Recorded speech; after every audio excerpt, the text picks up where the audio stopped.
사도행전 8장 18절부터 25절까지의 말씀 한 절씩 교독하시도록 하겠습니다. 제가 먼저 18절 읽겠습니다. 시몬이 사도들의 안수로 성령 받는 것을 보고 돈을 들여 이르되 이 권능을 내게도 주어 누구든지 내가 안수하는 사람은 성령을 받게 하여 주소서 하니 베드로가 이르되 내가 하나님의 선물을 돈 주고 살 줄로 생각하였으니 내 은과 내가 함께 망할지어다.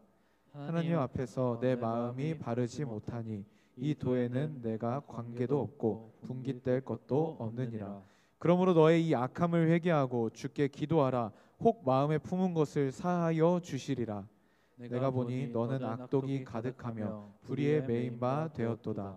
시몬이 대답하여 이르되 나를 위하여 주께 기도하여 말한 것이 하나도 내게 임하지 않게 하소서 하니라. 두 사도가 주의 말씀을 증언하여 말한 후 예루살렘으로 돌아갈새 사마리아인의 여러 마을에서 복음을 전하니라. 아멘. 자리에 앉겠습니다. 여러분, 만약에 여러분들의 친구 중에 완전히 교회를 다녀본 적이 없는 친구가 야, 예수를 믿는다는 게 뭐야? 라고 물어봤다고 상상을 해봅시다. 그러니까 야, 교회 다니는 게 뭐야? 이거 말고 야, 예수를 믿는다는 게 뭐야? 라고 물어봤다고 상상을 한번 해보십시오. 여러분, 그러면 뭐라고 대답하실 수 있겠습니까? 야, 예수 믿는 게 뭐야? 예수 믿는 게 뭐야?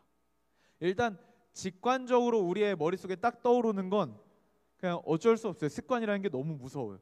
주일에 교회 가는 거, 이게 바로 빡 떠오를 거예요. 그런데 과연 주일에 교회에 있냐 없냐가 그리스도인이냐 그리스도인이 아니냐를 판가름하는 유일한 기준이라면 좀 그건 충분하지 않다라는 거 우리 모두 다 공감하고 있을 겁니다. 뭐 술 안 마시는 거, 교회 다니는 사람은 술 안 마시는 사람이야, 이상하죠. 담배 안 피는 사람이야, 그렇게 대답하기엔 조금 이상합니다. 왜냐하면 크리스찬이 주일에 교회를 가고 술과 담배를 멀리하긴 하지만 그것이 예수 믿는 사람이라는 것의 전부라고 표현하기에는 애매함이 있습니다. 일단은 예수를 믿는다는 것이라고 말할 때 다양한 측면으로 이야기할 수 있어요. 먼저 관계적으로는 예수 그리스도만을 의지하여 그분을 주인으로 모시고 사는 것, 예수 그리스도가 나의 주인이 되는 것, 그런 삶을 살아가는 사람이 예수를 믿는 사람이다 라고 말할 수 있겠죠. 그리고 또 인식적으로는 복음의 사실을 진정으로 믿고 따르기로 동의한 사람, 이게 예수 믿는 것이라고 또 인식적으로는 표현할 수 있을 것 같아요. 근데 오늘 이 본문을 통해서 우리가 함께 살펴보고자 하는 것은 삶의 변화에 대한 부분입니다. 과연 삶에 어떤 변화가 일어나야 예수를 믿는 것이라고 말할 수 있는가라는 것을 우리가 함께 말씀을 통해서 살펴보도록 하겠습니다. 지난 주일에는요, 우리 스데반이 순교한 이후에 예루살렘 교회에 큰 박해가 일어났고 사도들을 제외하고 모든 성도들은 다 도망을 쳤었다라는 이야기를 살펴봤죠. 교회가 깨진 것 같고 사탄의 강력한 박해에 교회가 완전히 끝난 것 같은 상황이었지만 그런 상황 속에서도 하나님의 뜻은 온전히 이루어져서 온 유대와 사마리아와 땅끝까지 이르러 복음을 전하게 되는 그런 시작점이 되었다. 하나님의 뜻이 여전히 이루어지고 있었다라는 것을 우리는 확인했고, 그런 하나님을 믿는다면 우리는 비록 도망친 자리라 할지라도, 비록 타협한 자리라 할지라도 그곳에서 믿음의 한 걸음을 내딛는 신앙적 결단을 해야 한다라는 것을 살펴보았습니다. 사마리아로 도망친 성도들은요, 도망친 주제에 그곳에서 복음을 전했고요, 대표적으로는 빌립 지사님이 그곳에서 복음을 전하시는 이야기가 등장을 했습니다. 그래서 사마리아 성에는 그 복음으로 인해서 큰 기쁨이 있었다라고 지난 시간에 함께 살펴봤죠. 그런데 원래 사마리아 땅에는요, 토착 마법사가 한 명 있었어요. 그러니까 자칭 큰 자라고 칭했다고 합니다. 시몬이라는 사람인데요, 이 사람은 마술사여서 10절에 보면 낮은 사람부터 높은 사람까지 다 따르며 이르되 이 사람은 크다 일컫는 하나님의 능력이더라 하더라라고 이야기하고 있어요. 그러니까 사마리아 땅에 있는 거의 낮은 자로부터 높은 자, 그러니까 대부분의 사람들이 이 시몬이라는 사람의 그런 능력을 보고 와, 이 사람 하나님의 사람이야, 하나님의 능력을 발휘하는 사람이야 라고 인정했었다라고 말하는 거죠.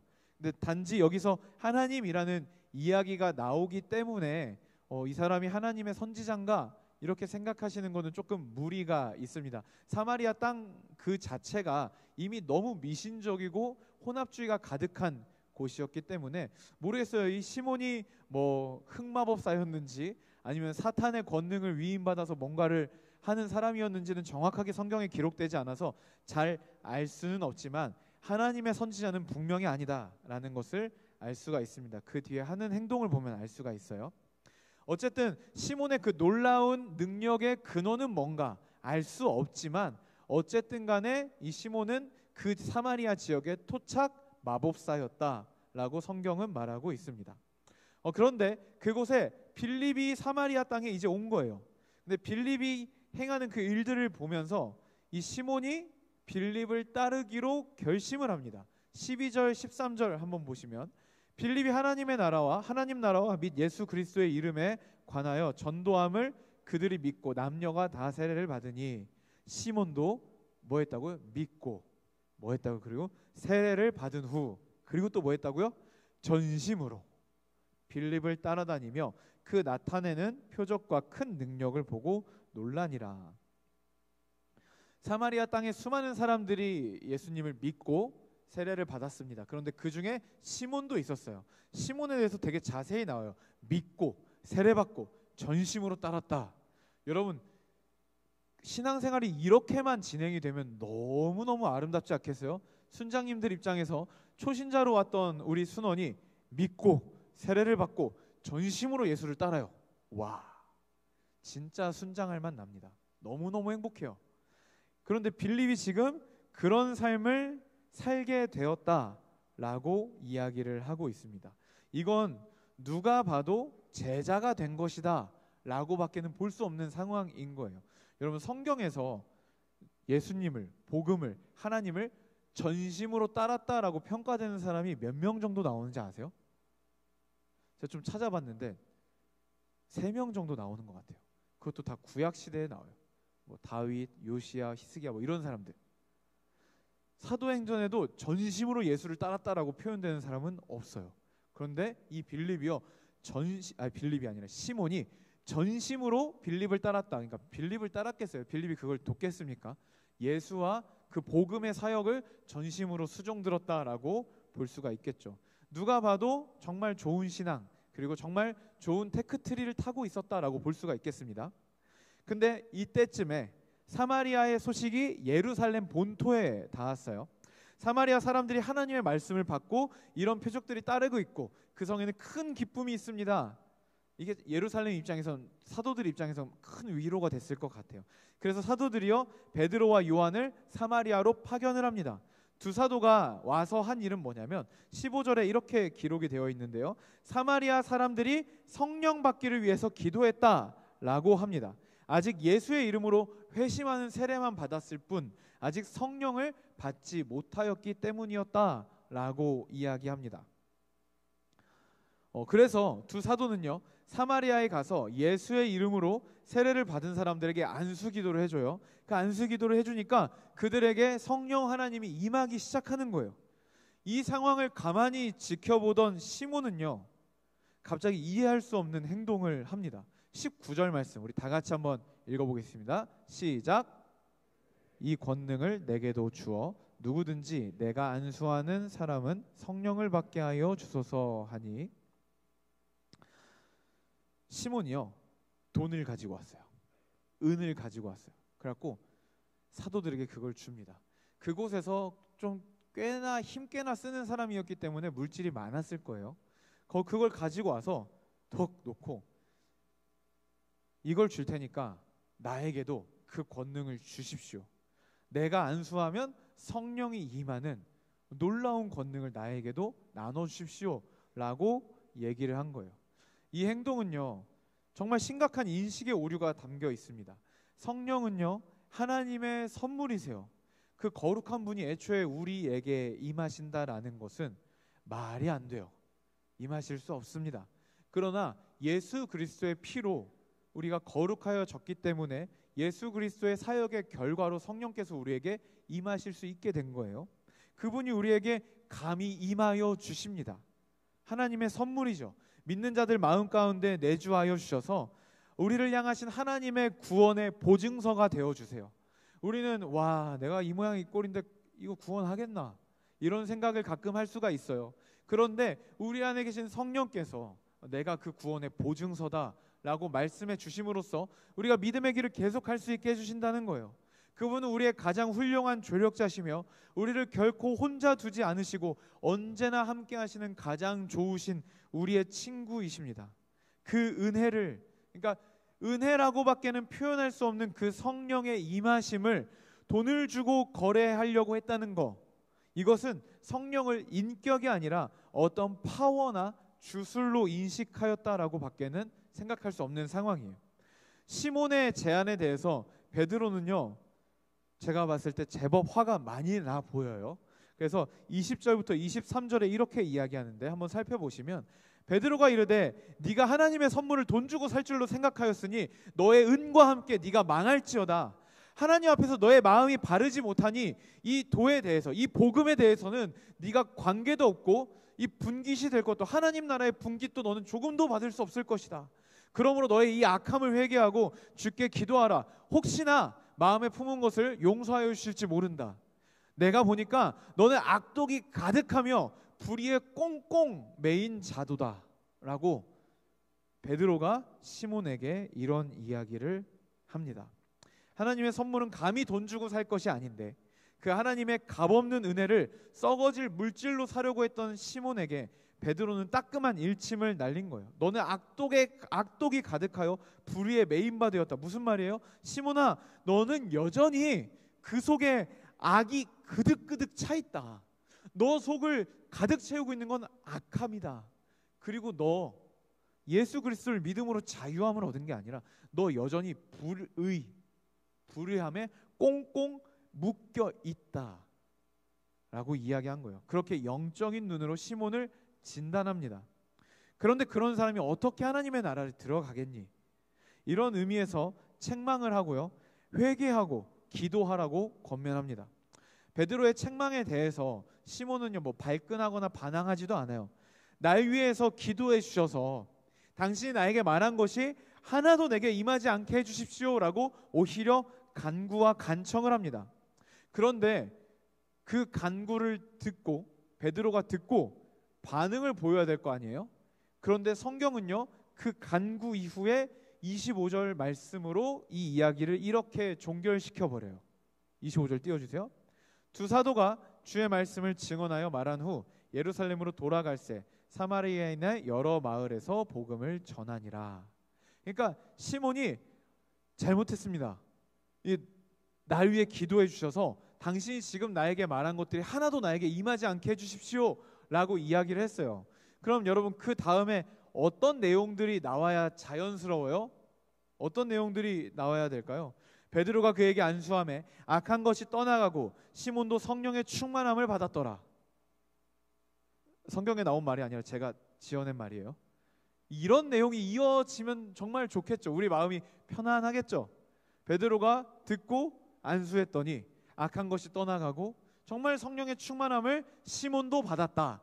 이런 내용이나, 아니면 진짜 하다못해 베드로가 너는 하나님의 선물을 돈 주고 살려고 했으니까 너에게 다시는 기회가 없다. 거절이더라도 어쨌든 이야기가 종결되고 끝나는 게 자연스러운 이야기인데, 시몬이 나를 위해 기도해 주십시오 라고 했더니 25절에 두 사도가 말씀을 증언하여 말한 후에 예루살렘으로 돌아가면서 또 전도했다. 이러고 이 스토리가 끝난단 말이죠. 오히려 이런 식으로 끝나는 게 훨씬 더 부자연스러워요. 그쵸? 지금 사도행전을 기록한 누가가 선택한 이 방식이요, 훨씬 더 부자연스러운 종교를 보여주고 있어요. 나만 부자연스럽다고 생각하는 게 아닐 거야. 여러분도 부자연스럽다고 생각하죠? 제가 지금 막 설교하려고 막 억지로 부자연스럽다고 막 만든 게 아니잖아요. 부자연스러워요. 충분히 부자연스럽단 말이죠. 그러니까 이걸 열린 결말로 열어놓고 그냥 이야기들을 진행시킨 그것은 실수가 아닐 거란 말이에요. 그거는 뭔가 의도가 있다라고 볼 수가 있습니다. 성경에서 이 열린 결말을 쓰는 경우가 몇 가지가 있어요. 그 열린 결말을 쓰는 것 중에 가장 유명한 게 여러분들이 잘 알고 있는 탕자의 비유. 여러분 기억나세요? 탕자의 비유 기억나시죠? 어떤 진짜 그 매 맞아 죽어도 그 아깝지 않은 한 아들내미가 아버지께, 아버지 당신이 수명이 너무 길어갖고 내가 지루해 죽겠으니까 당신 유산을 나에게 미리 주세요 라고 얘기를 했잖아요. 그렇죠? 그렇죠. 이런 내용까지는 없지만 어쨌든 그런 의미가 담긴 멘트예요 그게. 그래서 아버지 유산을 내게 주십시오 해갖고 다른 나라에 그 돈을 들고 가서 다 탕진하고 돌아오죠. 그렇죠? 그랬을 때 그 아버지가 그 탕진하고 돌아온 그 탕자를 위해서 잔치를 베풀어줘요.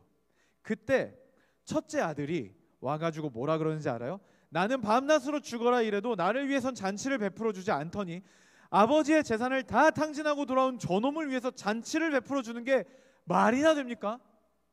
이렇게 이야기를 합니다. 그런데 아버지가 뭐라고 하시냐면, 너는 항상 나와 함께 있으니 내 것이 다 너의 것이고 이 동생은 죽었다 살아났으니 즐거워하고 기뻐하는 것이 마땅하지 않겠니? 라고 이야기를 하세요. 그리고 나서 나와야 되는 내용으로 자연스러운 건 뭐예요? 아버지의 말을 듣고 형이 눈물을 흘리며 동생을 안아줬더라, 혹은 형이 끝까지 삐져가지고 자기 집으로 돌아갔더라, 뭐 이런 내용이 나와야 돼요. 그런데 여기서도 너도 같이 기뻐해야 되지 않겠니? 로 이야기가 끝나버려요. 열린 결말. 열린 결말이 이렇게 성경에 뭐 또 나와. 요나서 맨 마지막도 완전히 열린 결말이죠. 근데 여러분, 이 열린 결말을 성경에서 쓸 때 의도하는 효과가 있어요. 그 가장 주된 이유는 뭐냐면 독자로 하여금 궁금하게 만드는 거예요. 그래서 시몬은 어떻게 됐는데? 그래서 시몬은 죽었대 살았대? 궁금하게 만들어요.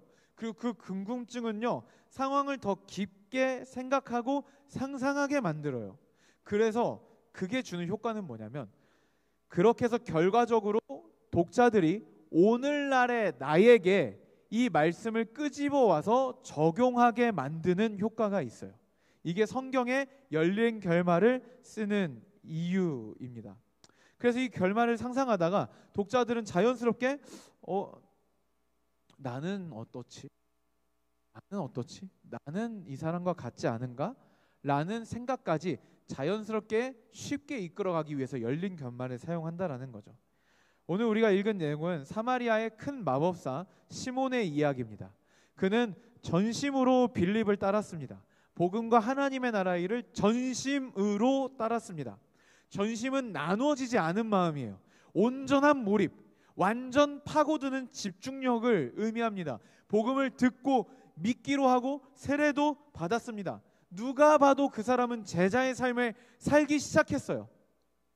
그러나 그 속에 진짜 있던 것이 무엇인지, 정말 그 시몬이 겉모습으로는 누가 봐도 제자의 삶을 시작했는데 그 시몬의 속 안에 있던 것은, 실제로 있던 것은 무엇인지를 베드로와 요한이 등장하면서 드러나기 시작합니다.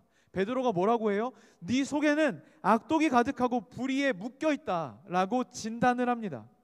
단지 뭘 몰라서, 초신자여서 돈을 주고 성령의 은사를 사려고 시도했기 때문에 베드로가 그렇게 이야기한 게 아니에요. 너 성령님한테 버릇 없었어, 너 아웃, 이렇게 한 게 아니란 말입니다. 너 초신자여서 매너를 몰라, 아웃, 이런 느낌이 전혀 아니에요. 왜 아니냐면 베드로의 책망의 목적은 뭐냐면요, 진짜 시몬의 속에 아직 하나도 변하지 않은 무언가가 있었기 때문에 베드로는 그렇게 책망을 한 거예요. 오늘 시몬의 이야기를 통해서 하나님이 우리에게 주시는 메시지는 이런 것입니다. 보여주세요. 마음의 축이 옮겨졌는가? 마음의 축이 옮겨졌는가? 비뚤어진 마음의 축이 옮겨졌는가? 이것이 오늘 우리에게 도전하고 우리에게 묻고 있는 메시지입니다. 여러분, 겉으로는 열심을 낼 수 있어요. 겉으로는 진짜 거듭난 사람처럼, 제자처럼 하루 대부분의 시간을 주를 위한 일에 사용할 수도 있고요, 누구보다 열심을 낼 수 있습니다. 사역도 많이 하고 훈련도 할 수 있어요. 겉보기에는 누가 봐도 네가 구원받은 백성이 아니면 누가 구원받은 백성이겠냐라고 부를 만한 사람일 수 있어요. 그런데 여러분, 그것 자체가 우리 존재가 그리스도인이다라는 것을, 거듭났음을 증명해 주는 것이 아니다라는 것을 오늘 말씀을 통해서 우리가 깊게 묵상해 보면 좋겠습니다. 정말 중요한 거, 그리스도인이라면 정말 중요한 요소, 반드시 점검해야 하는 요소가 오늘 본문에 나옵니다. 그게 바로 마음의 축이 옮겨졌는가에 대한 거예요. 여러분, 사람은요, 우리는요, 기본적으로 너무너무 본능적으로 날 때부터 내 자신의 이익을 위해 마음이 작동합니다. 그렇죠? 우리의 마음은요, 우리의 마음의 축은요, 너무 본능적으로, 그리고 생각조차 거치지 않고 본능적으로 우리의 만족과 유익과 이익을 위하여 움직이게 돼 있어요. 그렇죠? 여러분, 그 영상 본 적 있어요? 막 설산이 있고 그 앞에 이렇게 막 카페같이, 야외 카페같이 있는데 설산에서 눈사태가 났어요. 근데 아빠가 처음에는 괜찮아 앉아있어 라고 했어요. 그런데 눈사태가 막 다가오니까 아버지가 자기 혼자 도망을 간 거예요. 릴스는 나 혼자 봐, 그치? 도파민은 나 혼자 중독될게요, 여러분. 아버지가 막 도망가요. 근데 그 영상에 가만 보면 엄마가 애들을 감싸고 이렇게 엎어져 있어요. 그리고 나서 몇 분 뒤에 산사태가 진정되고 돌아오니까 아버지가 되게 머쓱하게 이러고 돌아왔고 앉았는데 온 가족의 침묵이 가득한 그런 영상을 제가 본 적이 있어요. 여러분, 아버지가 자녀들을 안 사랑했겠습니까? 사랑했죠. 사랑하죠. 그런데 여러분, 인간 본연의 본성, 본능적으로 나의 만족과 유익, 나의 이익을 위해서 마음은 작동하게 돼 있기 때문에 그 순간에 그토록 사랑하는 자녀, 그리고 사실 조금만 생각할 시간이 있었어도 애들을 구하고 자기가 죽는 선택을 했을 수도 있어요. 그랬을 거예요, 아마. 그런데 너무 순식간에 오는 눈사태에 본능적으로 도망을 가버리는 그런 아버지의 모습을 거기서 봤습니다. 그래서 아버지들은, 유부남들은 그냥 평소에 그 마인드 컨트롤 계속 해놔야 돼요. 늘 이렇게 시나리오를 돌려가지고 천장이 무너지면 누구를 이렇게 감싸고 죽어야 되나 이런 거 생각해야 돼. 안 그러면은 망신을 당합니다. 근데 여러분, 인간 본능이 그래요. 내 만족, 내 유익을 위해서 움직이게 돼 있어요. 그게 우리 마음의 축이에요. 너무너무 당연합니다. 그런데 여러분, 그 마음의 축이 변하지 않는 그 상태 그대로 있고 그냥 겉에 보이는 행동 몇 가지만 변하고 말투 몇 가지만 변하고 그냥 주로 하는 행동 몇 가지, 주로 거주하는 지역, 그냥 교회에 오래 있고 이런 몇 가지만 변한다고 해서 여러분, 그렇다고 해서 그리스도인이 되는 게 아니라는 거예요. 여러분, 제 말이 무슨 말인지 이해가 되세요? 마음의 축이 변해야 된다는 게 여러분 이해가 되세요?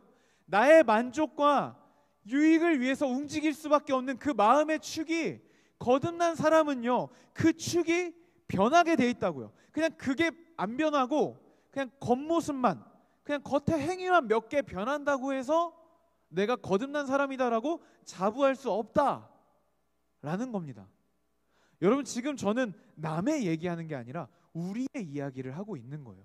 이 말씀을 들으면서 간절히 저는 여러분들에게 축복하는 것은 진짜 성령께서 여러분들의 마음을 조명해 주셨으면 좋겠어요. 그 누구도 남의 얘기라고 생각하지 않았으면 좋겠고, 오늘 이 말씀을 통해서 성령께서 내 마음을 조명해 주셔서 과연 나는 어떠한 사람인가, 우리 모두가 다 진지하게 하나님 앞에서 같이 좀 머물러 봤으면 좋겠습니다.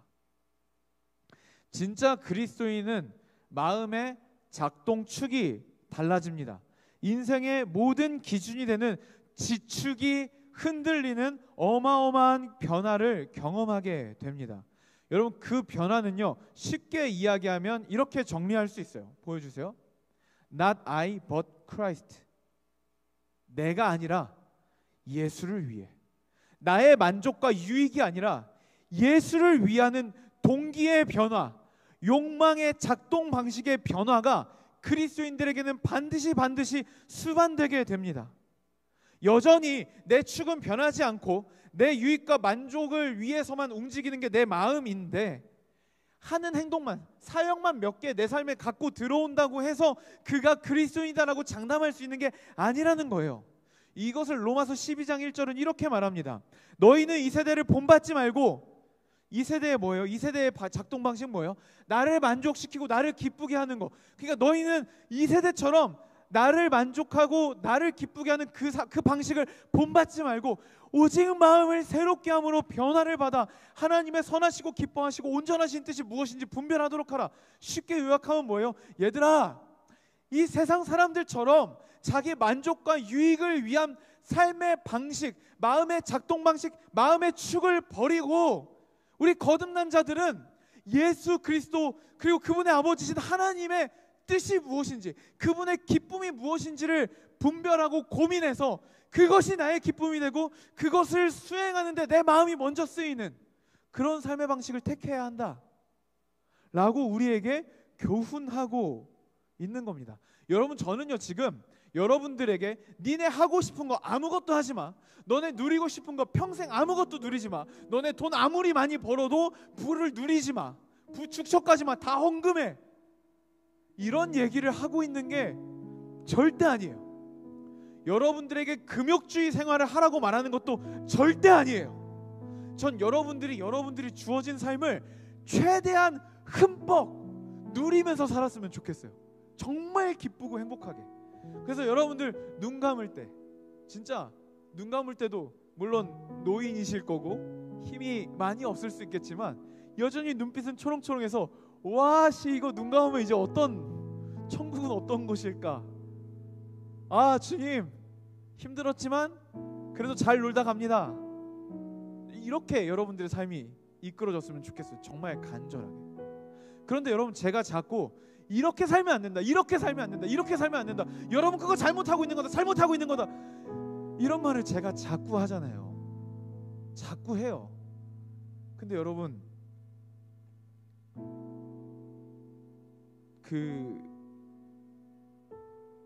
제 마음은요, 진짜 여러분들이 삶을, 하나님을 온전히 누리게 하기 위해서 이런 이야기를 하는 겁니다. 때로는 핏대도 세우고 때로는 소리도 지르고 어쩔 땐 너무 간절해서 눈물이 나기도 해요. 근데 여러분을 혼내고 싶지 않아요. 목적이 아니에요. 근데 여러분, 운동해봤죠? PT 받아봤어요? 운동을 하면요, PT쌤이 가만히 있든가요? 잘하네, 이러고 가만히 있나요? 그럼 여러분 전화해가지고 PT쌤 바꿔달라 그럴 거잖아요. PT쌤은요, 회원님 지금 무게중심이 너무 앞에 가 있어요, 뒤로 오세요. 회원님 스쿼트 그렇게 하는 거 아니에요. 자, 일어날 때 천천히 하나 둘, 다시 노카운트 다시. 회원님 그립 그렇게 잡으시면 안 돼요. 그렇게 해선 가슴에 자극이 안 와요. 너무 제 기준으로 예화를 들었나요? 헬스 트레이너들은요, 끊임없이 잔소리를 합니다. 끊임없이 우리의 잘못을 지적해요. 왜요? 여러분, 그런 헬스 트레이너를 만나면 보통 흑감자상이라고 해요. 그런 사람들은 귀인이에요. 잘 잡으세요. 여러분들 진정으로 위하는 사람입니다. 그쵸?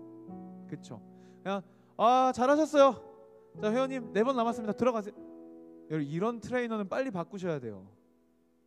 끊임없이 괴롭히고 잘못하고 있는 부분을 계속해서 말해주는 트레이너, 그 사람이 진짜 우리를 위하는 사람이라는 걸 우리 다 알잖아요. 그리고 제가 많이 부족하고 많이 모자라지만 저도 그런 마음이라고 좀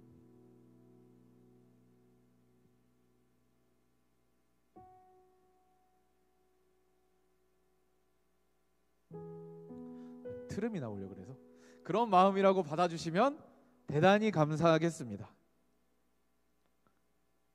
마저 하겠습니다. 여러분, 하나님의 사람들은요, 나를 향해 쏟아진 그 사랑을 경험합니다. 아니, 왜? 나 같은 죄인에게 왜 이런 사랑이 주어졌는지 이해를 할 수 없어요. 처음에 왜 나를 포기하지 않으시? 왜 나와 같은 죄인을 위해서 예수가 죽어야 되지? 왜 그 귀한 분이 나를 위해 죽어야 되지? 저는 아직도 이해가 안 돼요. 왜 나를 위해 죽으셨는지. 그런데 여러분, 그 말도 안 되고 이해도 안 되는 그 사실이 현실로 받아들여져요. 우린 그걸 믿음이라고 말합니다. 그걸 믿음으로 받아들여지면요, 모든 그걸 믿음으로 받아들인 모든 사람들은 마음속에 한 가지 결의가 생깁니다.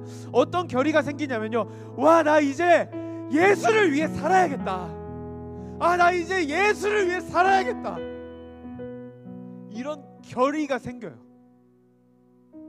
저는요, 19살 때까지 제 삶이 너무너무 소중한 사람이었어요. 제 삶을 드린다는 건 상상도 못했고, 애착이 너무너무 심했고, 제 삶이 너무너무 소중했어요. 두려움도 너무 많았고요. 주님께 삶을 드린다는 고백은 그때까지 한 번도 해본 적이 없어요. 평생을 교회 다녔지만, 목회자 자녀로 살았지만 한 번도 그런 고백을 하지 않았어요. 가끔 찬양을 부르다가 빡센 찬양이 나오면 그 가사에선 일부러 입을 닫았어요. 하나님 기억하실까 봐.